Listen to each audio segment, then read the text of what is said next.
We're going to talk a little bit about the mass of a black hole. What is mass? What is a black hole? Well, let's begin here. Let's begin by finding out what gravity is, because black hole is related 150% to gravity. So we need to know mass and gravity. And so we need to know what gravity is, what mass is, what are these things? And so let's start with a couple definitions first so you can follow along. Okay, let me go with these. Force. What is force? These are out of dictionaries and Wikipedia and so on. An influence that can cause an object to change its velocity, in other words, to accelerate, meaning a change in speed or direction.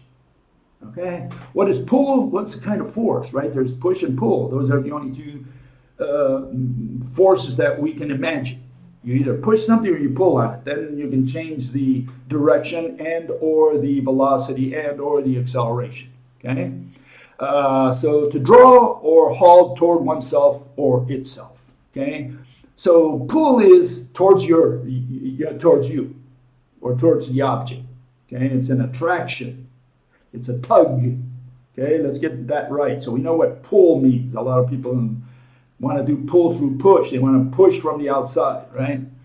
Okay, and then you have mass. What is mass? It's a measure of the quantity of matter in a body. Okay, and there you see a little caveat there from the Wikipedia. It says mass in modern physics has multiple definitions, which are conceptually distinct.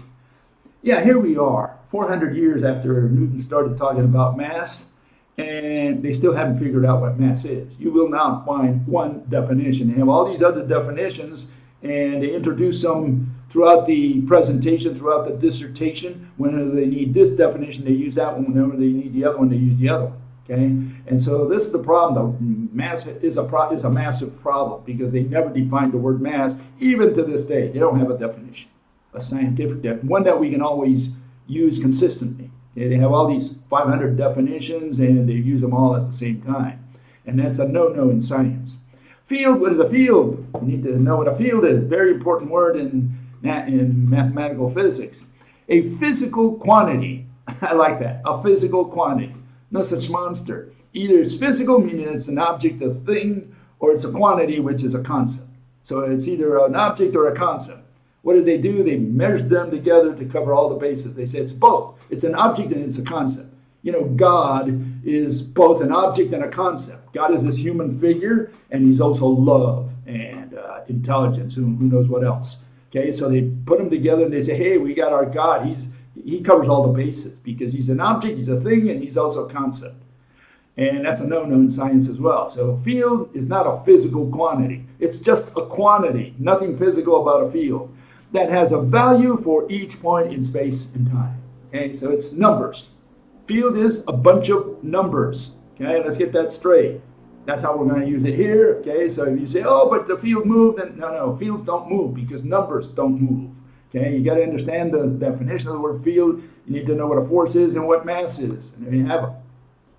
Okay, so now we can move on.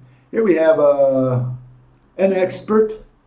Her name is Jana Levin, and she's a mathematical physicist. She's not a physicist at all. She's just a mathematician and thinks she knows something about physics. And here she'll tell you what gravity is. Pay attention to what gravity is. Here it goes, okay? Listen, there it goes. Gravity wants to attract us to the Earth, and the Earth to us. But the Earth is so much bigger that even though we're actually pulling the Earth a little bit to us, you don't notice it so much. You know, the moon pulls on the Earth a little bit. The moon is such a big body compared to anything else very nearby that it has the larger effect pulling the water of the Earth. But more than the moon, think about the sun pulling on the Earth. We orbit the whole sun just the way the Earth pulls on the moon and causes the moon to orbit us. All of those things are acting on you and me right now.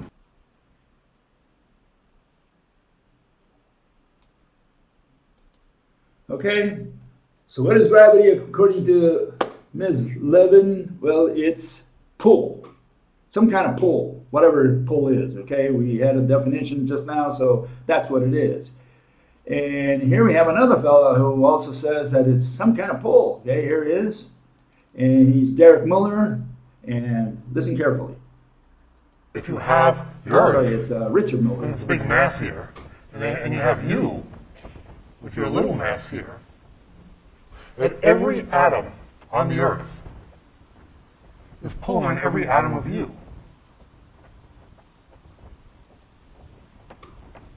You're also pulling on it. And then there's a lot of atoms here you're pulling on. You're pulling on all of them. The amazing thing about gravity is it goes right through things.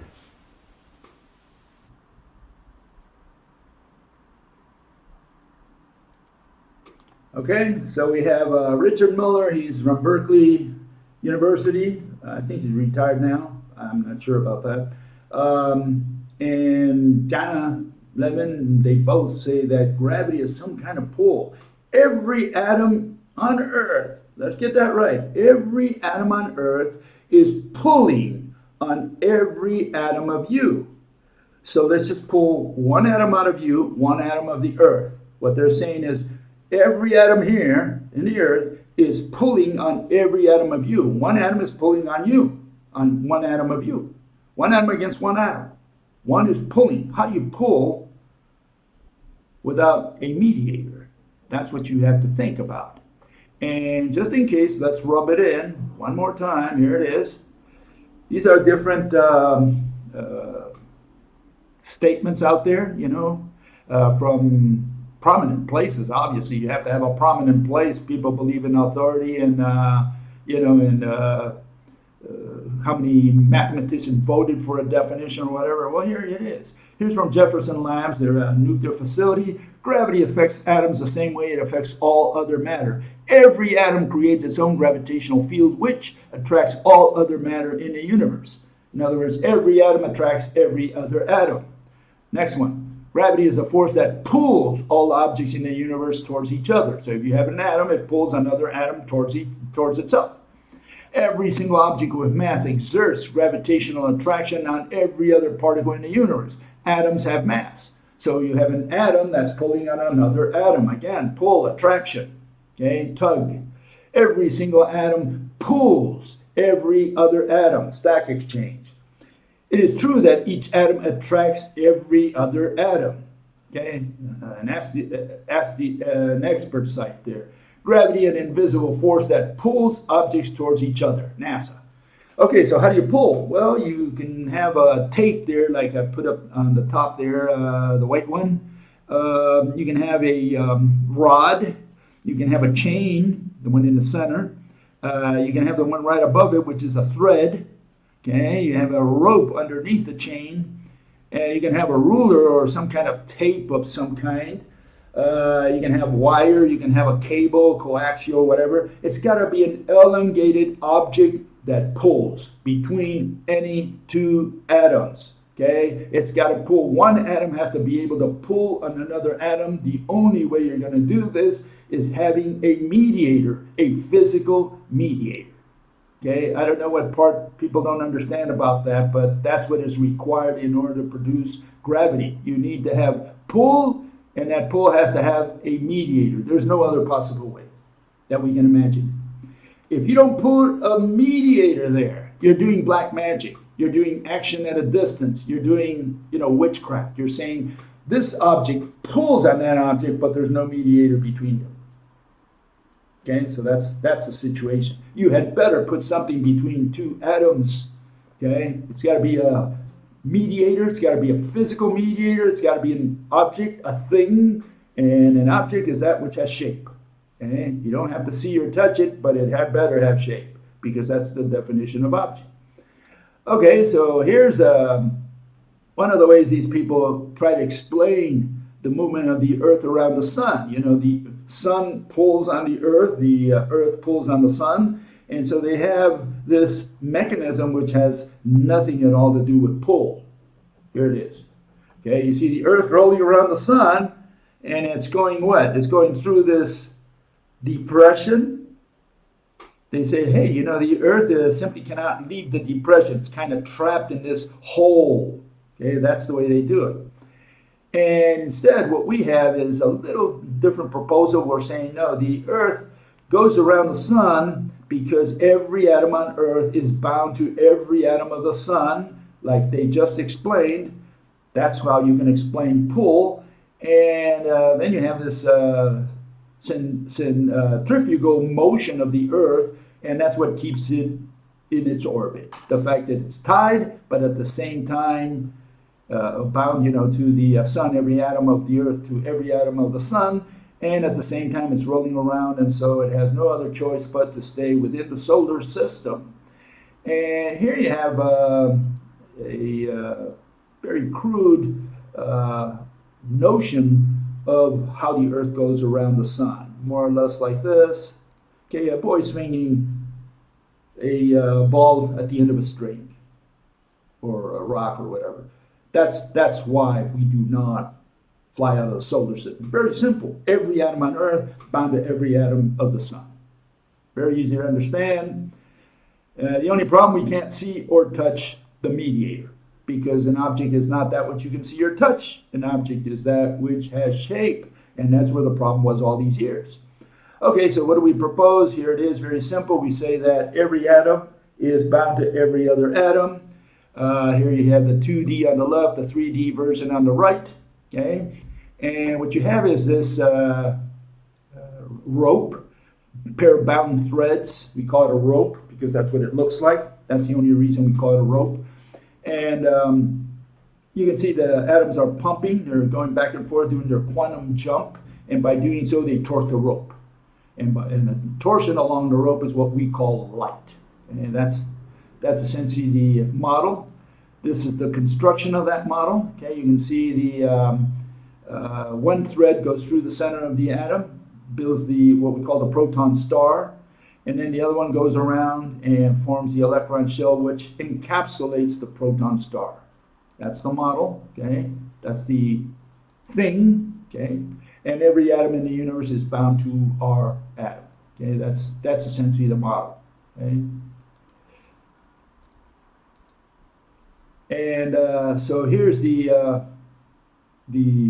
underlying hypothesis to that, which is there's a single thread in all of space. Okay, that's all there is, and that thread turns into every atom and to every rope that connects any two atoms. Okay, so that's all there is ultimately. If we were to untie every atom in the universe, dissolve it, and somehow disentangle it, right? That's what we would find. We would find a closed loop thread. What's the object? A single thread. That's all there is. And what's the black stuff? That's space. And space is that which doesn't have shape. In other words, that's the definition of nothing.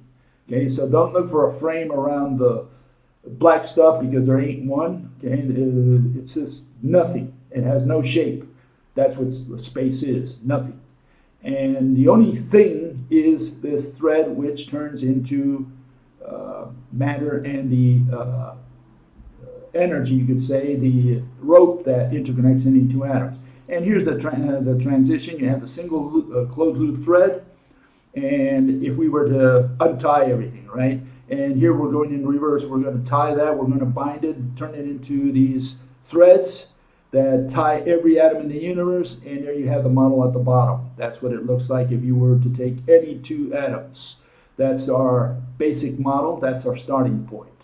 Okay, so what are we saying? Are we saying that there was an evolution from single closed loop thread to matter and the ropes that interconnect them and vice versa? No. I think at least all I can tell you what my opinion on this is, okay? And that is that the universe has always been like it's been right now. There's always been stars and galaxies and planets and atoms bound together by ropes, and that's never going to change. Never going to change. All you have is explosions of stars that throw some of the gases and other matter outside, form other solar systems, and the process is eternal. Eternal in both directions. We never had a beginning because you cannot imagine how space, nothing, spontaneously turns into something with or without God, because he would have to explain the process, how he turned something into nothing or nothing into something. And so it's impossible even to conceptualize. Even poor God cannot conceptualize that. Okay, so no, matter has always been there. It's always been there as atoms forming bigger structures such as asteroids, planets, moons, stars, and eventually galaxies and so on. Okay, so that's our starting point. Okay, now we need to find out. So we realize that gravity is some sort of pull. It's an attractive force. It's on the inside, and people say, "Well, how can you be sure it's pull?" Okay. Well, let me give you a very good experiment. You like experiments? Do this experiment. Always in the presence of a trained relativist. Okay, this is a very expensive experiment. It costs about $1 billion. So you're going to have to look around to see if someone is willing to finance you, etc., to do this experiment. You can do it sitting down or standing up. Always in the presence of a trained relativist. It's very dangerous. Okay, you put your arms like that, stretched out, either standing up or sitting down. It doesn't really matter. I'm going to do it sitting down. And you stay there for about an hour. And what you will find that there's nothing pushing your arm downwards. It's a pull from below that's getting your arm tired. That's going to make your arm go down. Okay? So there's no birds, dodo bird sitting on your arm pushing it down. You're going to realize that it's coming from below, the tug. Okay, so all you have to do is stretch your arm for a little while and you'll see how it's being pulled from below and not pushed from above.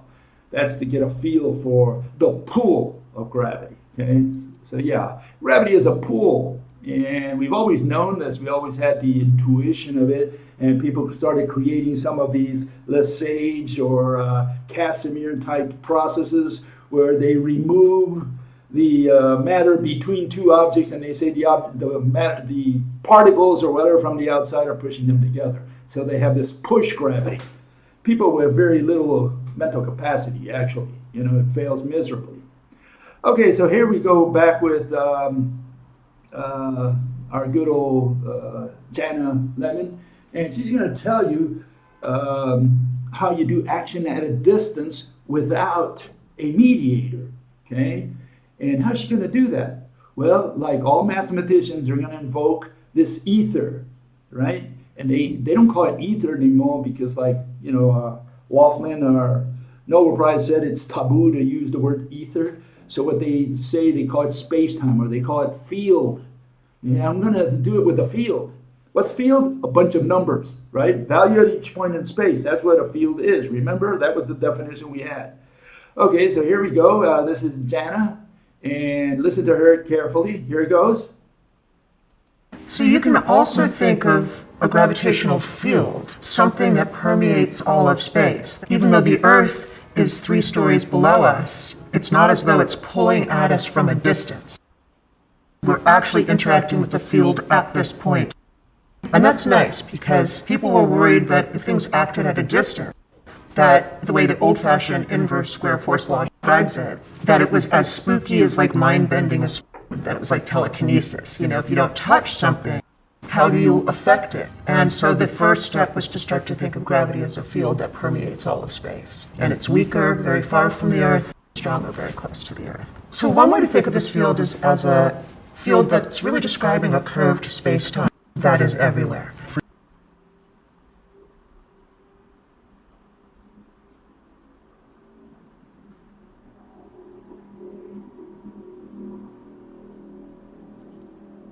So how do you do gravity according to the mathematicians? Well, you put in this field because somehow you have to touch it, right? Because if you don't touch it, how do you affect it? She's right. That was the key question. And so the way they figured it out, they said, we're going to touch it with these numbers, these values. In other words, what they're doing is describing. They're not giving you a physical interpretation. What they're doing is describing that, we have these numbers, and they get weaker the farther away the object is from this one. So the gravitational field and gravitational force or mass or whatever is weaker the farther it is away. Okay, the tug is weaker. And so all they're telling you is a description. So what do they have? They have in their minds that there's this field that permeates all of space, whatever field is. It was a bunch of numbers, but they're turning it into an object and saying, we're going to touch that other object. The sun is going to touch the moon through the field. So now they've converted these bunch of numbers into a canvas into a physical object, and they're going to touch it indirectly. In other words, they're not going to tie a mediator between the earth and the sun. What they're going to do is they're going to stretch this platform on which both celestial objects are sitting, and they're going to say, hey, the sun can affect the earth and vice versa through this platform. Okay? And what they're going to do, they're going to do it through push, not through pull. That's the issue. And here we have another fellow, and his name is Derek Muller, the guy I confused you with earlier. It says, talking about Newton, he says, he concluded that every object with mass must attract every other. Yeah. But Newton was troubled by his own theory. How could masses separated by such vast distances apply a force on each other? And this is what he wrote. A famous statement from Newton says that one body may act upon another at a distance through a vacuum without the mediation of anything else is to me so great an absurdity that I believe no man who has a competent faculty of thinking could ever fall into it.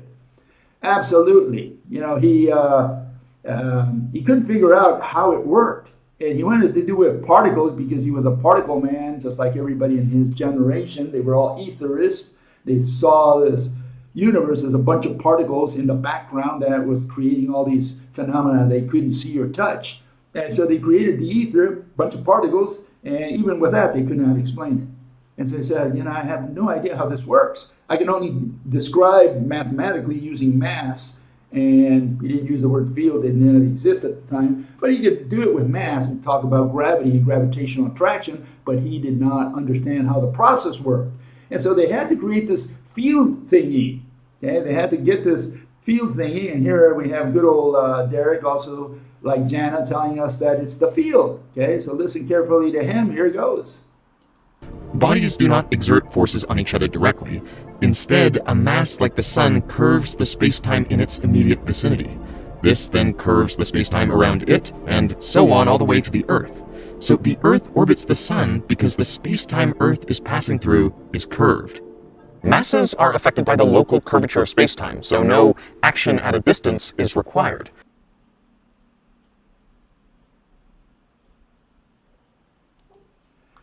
So the solution to action at a distance was to create the field, the platform on which the celestial objects are sitting. They're looking at this as a two-dimensional stage. Okay, and so they have these two objects sitting on this platform. They bend it, and it's the stage itself that's going to create the action at a distance, meaning there is no action at a distance because you now have a connection between these two objects, which is the stage itself. Okay? So whatever the stage does affects the objects. That's the notion that they came up with after centuries of dealing with gravity. Okay, what's the problem with that? Well, let's start slowly so that you can see step by step what the problems are, okay, with their version. Here we have the Earth and the Sun, okay? And the Sun is, you can see, weighing down this so-called space-time thingy, okay? And let's go with the first problem. The first problem is that that's not a space-time thingy, okay? It's not a thingy. What is it? Well, what it is number lines. What you're looking at are number lines. They're not dimensions. They're not coordinates. They're not vectors, you know, like physical ones. What they are is number lines. And they take these number lines and they treat them as physical objects. They put them all together and say, hey, we have a stage now. We have a canvas. We have a fishnet. Okay, so they turn the number lines into a thing. That's where the first problem is. Okay, and so they're suggesting to you that this is what's happening, that you have this wall of time that's bending and it's preventing the Earth from flying out of the solar system. Okay, which is already quite ridiculous because they're saying that time is warped, and that's why the Earth. That's what prevents the Earth, physically prevents the Earth from flying out of the solar system. So that's the first irrationality in this whole sequence. What's the second irrationality? Probably more important also. Here it is. And that's that you need push because the sun has to push the canvas downwards. Why does it push it downwards? Why not upwards in this two-dimensional vision? Well, because they have to show you why the Earth is going around a depression. right? Like a little ball rolling around a hole, a bowl or whatever. So they have to put the bowl, but in order to create the bowl, they had to have the sun push the canvas downwards. Canvas? No, it's not a canvas. What was it? Number lines. So they're pushing the number lines downward, bending the number lines in order to create the depression around which the Earth is going to rotate. Okay? And it turns out that, okay, so we have push, and he just told us that gravity is pull, so where does pull come in? Well, it doesn't come in at all, because it turns out the Earth also is going to be pushed downwards. I mean, what is pulling on the Earth towards the sun? Even if you bend that canvas, assuming it's a canvas, why would it go downwards? Unless you got Newton's force. And again, this is the problem. These people are using Newton's force to explain gravity, which Einstein said it's a no-no. He said it's a field theory, okay, a field equation. And so we have a contradiction from mathematical physics, because on the one hand, they have the sun pushing downwards, the Earth pushing downwards, both using Newton's force in order to explain the field concept that Einstein embodied in his equations. Okay, so there is a contradiction there that they'll never resolve, because they don't have physical interpretations that you can even sink your teeth into. It's just worthless nonsense coming out of mathematical physics. Okay, so where are we at now? Okay, here we have the difference between Newton and Einie. Okay, Einie says his equations say that gravity is not a force, as in Newton's equation. Field is alleged to be a continuous structure that fills the entire universe, space-time. And Newton's forces are mediated by particles that comprise the ether. Einie's field is simply another word the mathematicians invented for the ether. Okay, and there you have again the definition of the word field: a value at each point in space. So they're turning this value into a physical entity. Okay, and that's what they're going to be bending, the field, and how do they bend it? Using Newton's force. So we have a contradiction there, because the field equations of Einstein are founded, in order for you to explain his mechanism, they're founded upon the concept of force that Newton had. Force equals mass times acceleration, or force equals, in the case of gravitational acceleration, you have constant gravitational constant g, mass divided by distance squared. Okay, so again, they're using force to explain the field notions that Einstein introduced in 1915. Okay, so what's the result today? How much do these people know about gravity? Well, here it is. We'll get a philosopher of science, as they call him, whatever a philosopher is. They never define philosophy, but here it is. This fellow, Alan Chapman, he's from Great Britain. He says, in the Principia, Newton had given no explanation for what gravity was, only how it worked. Correct, and that's exactly what Einstein did. He just told us how it worked, not what it was. To the followers of Descartes in Europe, such as Gottfried Leibniz, the introduction of gravitational forces working at a distance seemed like a disguised version of medieval thinking. It seemed to many scientists that what Newton was doing was bringing black magic. Absolutely. Newton didn't know what gravitation was. He admitted it. He didn't know what gravity was. We don't know what gravity is today. Did I read that right? We don't know what gravity is today. Okay, so we have these people, here's 10,000 years later, they don't know what gravity is after all their math, after all their experiments, all their equations, and they still don't know what gravity is. They can't tell you how gravity works. And you have the contradiction where the field is a continuous structure, assuming we concede it, right? As a physical entity, no problem. But then they say, we do it through push. Hold it, you just told me that gravity is a pull, and now they're going to explain it, with all these equations, all these visualization, they explain it through push. They say the sun weighs, pushes the canvas downwards, and the earth slides downwards because it's pushed, really, not pulled, because what's pulling on it? It's being pulled, or you could say it's pulled, but by what? There's no physical entity. So we don't know why the earth is falling towards the bottom of the depression. Is something pushing it? Why is it rolling downwards? Because of gravity? Because of force? Because of Newton's equation? So this is where the contradiction comes in. Okay, so here is one fellow, and he questions this, and he says the following. He says, wow, lots of baseless and pointless rhetoric. You really have no understanding of science. I'm so sorry. Physics requires math because of the scientific method. Okay, let's see what his scientific method looks like. He says, observation, quantitative and validated. Rigorous math model that explains all the relevant observations. Those models must be capable of making predictions that the other competing theories can't. And then those predictions must be seen. Okay, so proof, evidence, verification, right? And that is the case with black holes. It was the point of the data collection. Yeah, they did a lot of data collection. They said they came up with this nonsense called the black hole. Okay, so what's the problem with this gentleman? Well, he knows very little about science, okay?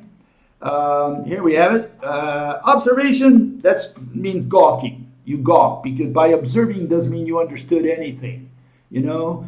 And gawking is not science.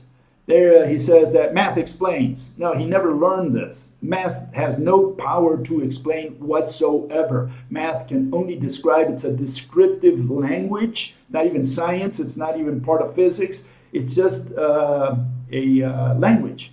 And this language does not have the ability to explain. There you have one of the emeritus professors. It says, science doesn't explain. Science describes.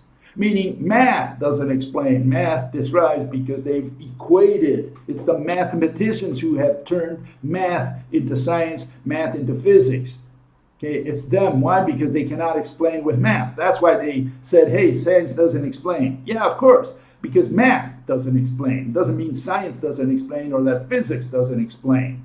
Okay, that's what the problem is. And then predictions, you know, that's astrology. We don't do that in science. Reading, palm reading and all that kind of stuff. You're in the wrong field, buddy. You know, we don't do predictions. Okay, so I don't know where you studied, maybe in a monastery, but yeah, we don't use math. We don't do experiments in science. We do not observe. We do not gawk. We do not do predictions. We only explain. If you can't explain, you're not a scientist, let alone a physicist. Okay, that's the way it is. Okay, and here we have it, just in case. I showed this a couple of weeks ago, I think. This fellow Beecham, he will tell you what physics is about, what people want to know, what people want to understand, what people ask when they talk about physics. What questions do people ask? Here it is. You're not currently floating around the room. Why are you not floating? Because of gravity, of course. So the ultimate question underneath it all is, what causes gravity? So physics, as you know, this is the type of question, what causes gravity? This is the type of question that keeps physicists up at night. Because physics is, among other things, as you know, the search for mechanism. Physics is, among other things, as you know, the search for mechanism. Physics is, among other things, as you know, the search for mechanism. It's the reasons or explanations for why certain things happen the way they do, the why and the how. And if a physicist comes to you and says, and asks you, what causes X phenomenon, and you tell her, that's just the way it is, she'll be very dissatisfied with your answer.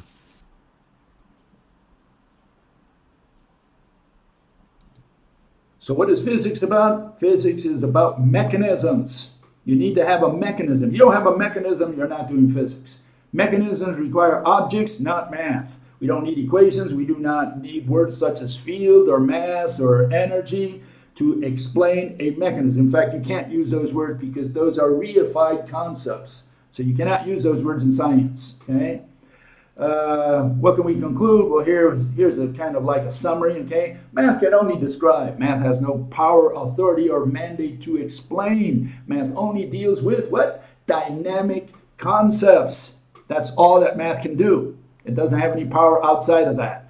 Math never dealt with static concepts. Even geometry, it's all itineraries. It's all perimeters, okay? 1 plus 1 equals 2 doesn't explain anything. E equals mc squared doesn't explain anything. And you can put any equation you want in there and it will not explain. It will not give you a physical interpretation. It will not tell you the cause.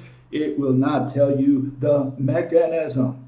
On the other hand, physics only explains. Science is rational explanations. Math phys only has irrational explanations, meaning math phys is totally irrational. Math phys is only reification, the movement of concepts. And there you have some examples: transfer of energy, move the mass, wave the wave, shake the field, bend time, warp space, carry a force. That's how mathematicians talk. Their entire language is irrational. It's amusing. It's laughable. It's ridiculous. Okay, so how do we get to the black hole with all this? I mean, now that we've covered gravity and know that it's a pull force, how does a black hole pull? They say it's got a lot of mass. Okay, let's concede. Let's give all the mass they want. I don't care. Infinite mass, we'll give it to them. How does it pull? How does this mass do its work? That's what we want to understand. Okay, the mechanism. Show us the objects, how it pulls. And again, we said pull, you need an elongated object. And they're going to try to do it in a roundabout way by using the so-called field. And in order to do that, they had to convert space around the black hole into a field, meaning into ether, meaning into something physical that they can bend or whatever. Okay, so that's how they're going to do it. And this starts here with space.com. They had an article that says the Nancy Grace Stroman Space Telescope will hunt for tiny black holes that date back to the Big Bang. And what do they show? They show many black holes, and this is what they look like. They have all these black holes going right through space. Space is nothing, so you have a hole, which is nothing, so you have a hole into nothing. Great, it's absolutely adorable. Love it, So what can I tell you? This is the state of science today, according to mathematicians. So they have these little black holes. They have different sizes of black holes. Some holes are big, some holes are small. Okay, and it turns out that we shouldn't have a hole at all, because black hole is absolutely nothing. It's the definition of nothing. And someone's put a comment there, and he said the following. Says,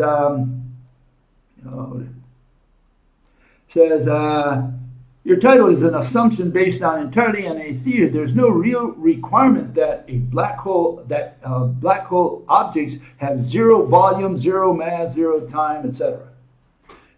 Well, I don't know what he means by requirement. I don't know why he used that term. Again, these people don't even know how to ask questions. The word requirement doesn't even fit in there. It's so incongruous in this situation. I don't know what he means by requirement. A black hole has to be zero-dimensional. It has to be zero size, zero volume, zero mass, zero matter, zero everything, no shape, etc. And so let's make sure you understand. Hopefully, don't believe in me. Nobody believes in me. I want you to look at the experts, the people who are experts in black hole. Here's the first one. There's Stephen Hawking, okay? He'll tell you right now what it is. Talks about Chandrasekhar, and Chandrasekhar was this Indian fellow who started working for Arthur Eddington, and he started doing some calculations on using Einstein's field equation, and he applied it to stars and said, hey, a star that's much bigger than the sun turns into a black hole. What is a black hole? Well, here you'll see it. Says this is out of Hawking's book, A Brief History of Time. Eddington was shocked by the implication, and he refused to believe Chandrasekhar's result. Eddington thought it was simply not possible. Okay, listen to this. That a star could collapse to a point. Okay, Einstein himself wrote a paper in which he claimed that stars would, not shrink to zero size. Zero size. We're not talking about little. We're not talking about infinitesimally small. We're saying zero. You know what zero is? Zero is different than infinitesimal. Infinitesimal means that you still have something in there, something that is very small or getting smaller. This is not the case. We're saying it's zero size. You know what zero size means? Nothing. That's what a black hole is. It shrinks to zero size. And what happened? Well, they gave Chandrasekhar, as you can see later on there, they gave him the Nobel Prize in 1983 for proving mathematically that a black hole bigger than the sun collapses to zero size, crushing all matter out of existence. What is mass? Mass is the quantity of matter. There is no matter, so there is no mass. So we have a zero size, no shape, no volume, nothingness that has no mass. That sounds like the definition of nothing. Okay? And here you have, just in case, proof, evidence. Another guy says, on solving the equation with a particular value rho of central density, you will get a model of a star with mass m and radius r. Plot r as a function of m and show that r falls to what? To zero. R meaning radius falls to zero. What is zero radius? Means nothing. Means no volume. Means absolutely nothing. Okay? We have no length, no width, no height. We have no dimensions. We have nothing when m is equal to the Chandrasekhar mass. Okay, that's what he won the Nobel Prize for. Chandrasekhar did. Okay?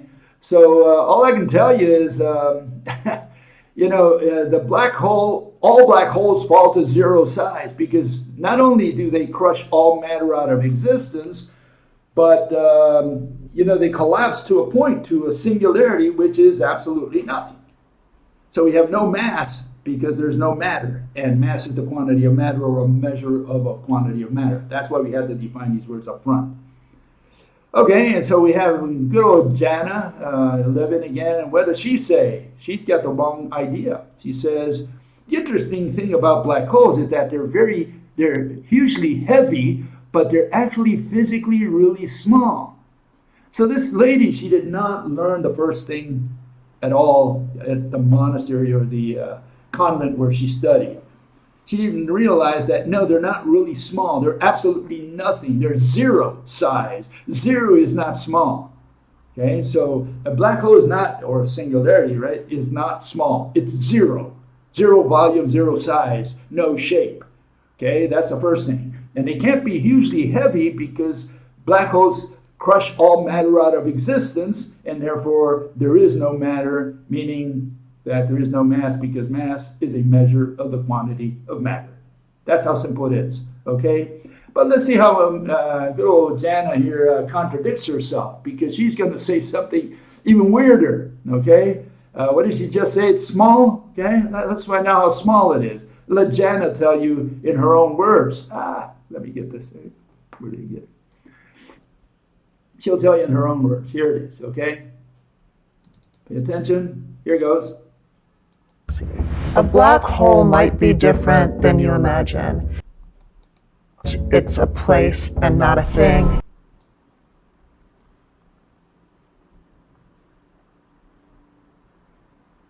The core of the star keeps collapsing, and where it goes, nobody knows. The black hole isn't anymore a crush of matter. It left it behind in its wake, but the stuff of the star is gone.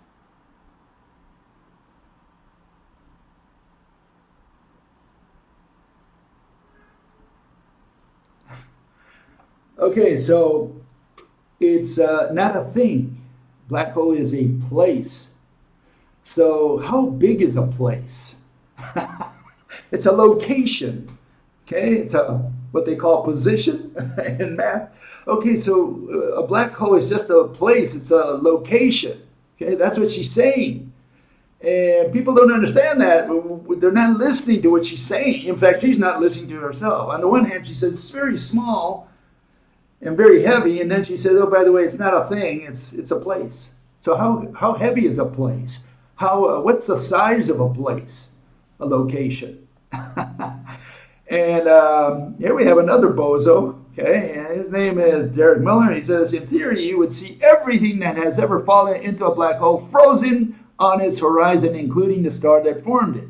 He's saying that things don't get crushed out of existence. They're there, but you simply cannot see them from the outside. So they're sending he's saying that they're all kind of stuck in time between the event horizon and the singularity. They never really got crushed out of existence. It's just that the person on the outside can't see them. So he said, but in practice, photons are emitted at discrete intervals, so there will be at last a last photon emitted outside the horizon, and therefore these images will fade after some time. He's talking about the observers on the outside. He's saying that these objects don't really disappear into the singularity, don't get crushed out of existence. The table is still there, the rock is still there. It's emitting light, but the guy on the outside cannot see it beyond the event horizon. This is just one of the strange results that comes out of the general theory of relativity, our current best theory of gravity. This is the best theory of gravity, right? The first solution of Einstein's equation predicted not only black holes, but also their opposite, the white holes. I mean, they invent all this garbage, white holes, black holes, whatever, blue holes.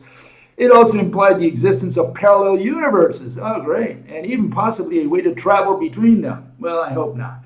This is a video, he's talking about his video, about the real science of black holes, white holes, and wormholes.